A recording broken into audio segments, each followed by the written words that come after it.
There was no more debt. There was no more inflation. 6 million new jobs were created. Crime virtually vanished.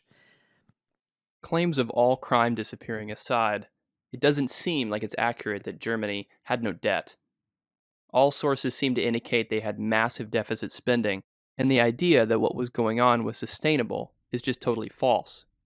But there was a budget crisis in the making. Between 1933 and mid-1939, the Third Reich spent at the very least 45 billion marks on the military, an astronomical sum for the time, and more than 3 times the amount of total state revenues for the fiscal year 1937.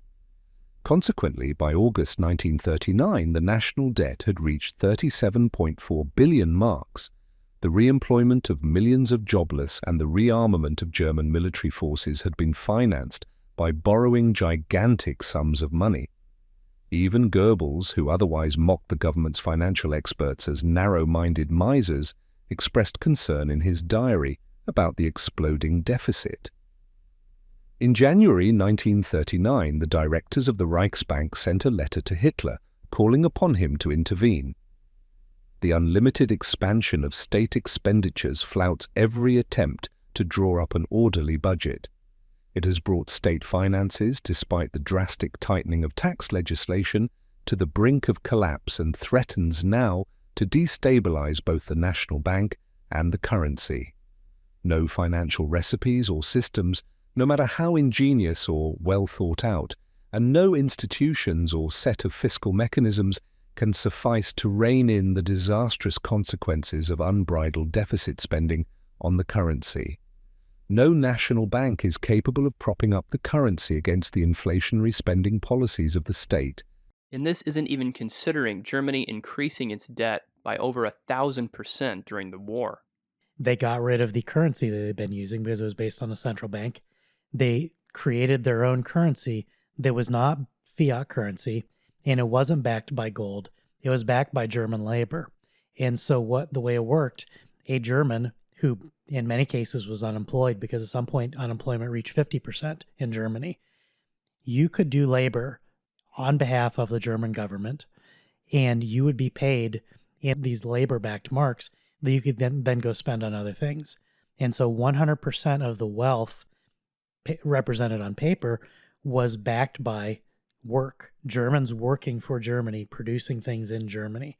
And this created an economic miracle that's literally unparalleled in human history. The confidence of the people and the confidence of businesses and banks was what the Reich, by necessity, valued most.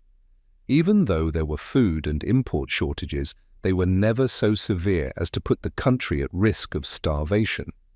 Having enough food to eat was not the point. Confidence in the Nazis was. The Nazis were frightened by how shortages may affect the public morale. A shortage would alert the average German to the frailty of the economy, which would damage support for the Nazis. While the supply shortage of early 1939 caused the working class to lose confidence in the Nazis' economic prowess, MIFO bills did the same for businesses and banks. The MIFO bills that jump-started Germany's miraculous recovery also threatened it the most. In March 1938, Schacht ended MIFO financing because he felt the system had gotten out of control. Finally, Schacht had found a predicament from which he could not slither out. Many MIFO bills were also reaching maturity, and the Reichsbank had to pay back the bills' worth to their holders. But Hitler wanted to continue financing rearmament to the fullest. Schacht tried to sell long-term bonds to MIFO bills' creditors instead of giving them hard cash, but they would not buy. His only recourse was to print money and run a deficit, but the rearmament campaign still demanded money as well. To plug this hole, in October 1938, Schacht tried to sell 4 packages of long-term bonds to the public, each containing 1.5 billion RM.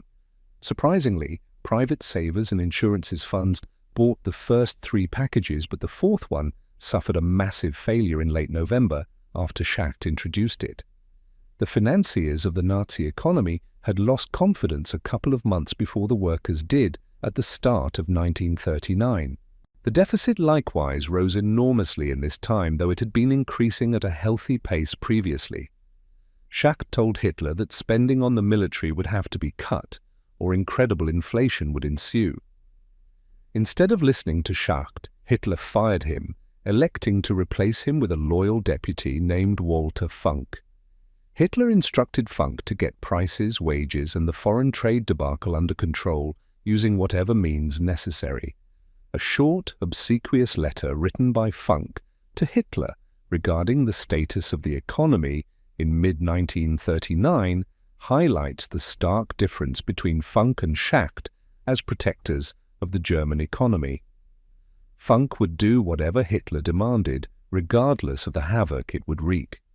In June 1939, Hitler also abolished the Reichsbank limit for adding to the money supply, officially taking Germany off the gold standard it had speciously claimed to be on since the end of World War I. After that, Funk instituted a war rationing system that gave the government draconian control over consumer goods, with the justification that Germany was, or soon would be, at war. Funk's actions signaled a shift to the wartime economy that would generally dominate the Nazi state until its collapse in 1945. Taken as a whole, the Nazi economic recovery of the 1930s was like a balloon. The Nazis tried to fill the balloon with air, but they could never tie the knot to keep it stable. Their choice was either to stop pumping air and let the balloon fizzle away, or to keep pumping until it popped. The evidence indicates that they chose the latter. The Nazis' call for immediate economic growth led to financing practices that produced massive short-term gain with equally as massive long-term consequences. The success of their policies regarding MIFO bills, the co-opting of the private sector, and the regulation of wages and prices all rested on domestic trust and confidence. While Germans trusted their economy for some years, the rest of the world, operating mostly on a free market basis, was skeptical. For an economy that relied heavily on imports, this was fatal. To prevent a total collapse of Germany's foreign trade position, the Nazis had to make sacrifices that damaged domestic confidence. Eventually, these sacrifices became so great that confidence in the German economy faltered both domestically and globally, leading to an unstable economy by 1939. It was a wonderland. No one can argue with that. The only people who have anything to complain about are the Jews who were no longer in the privileged positions. Because remember, they had previously owned all the banks. Hitler also banned usury. This is false. Hitler's economy did not ban usury. Interest was still being earned on money. There was an initial push for this, but it never actually happened. Interest and debt remained a part of the German financial system. No genuine anti-usury reforms were ever implemented. In fact, the MIFO bill, a tool used by the German government to raise money, earned interest. No one's debts disappeared magically when Hitler came to power through decree, and new debts were being accrued by the common man all the time. Albeit qualifications for lending were all over the place because the economy was in a constant state of flux and drastic change. Woe is attempting here to make you view Nazi Germany as some sort of incredible paradise. By his own admission, what he's doing here is propaganda, and things are a little bit more complicated than that.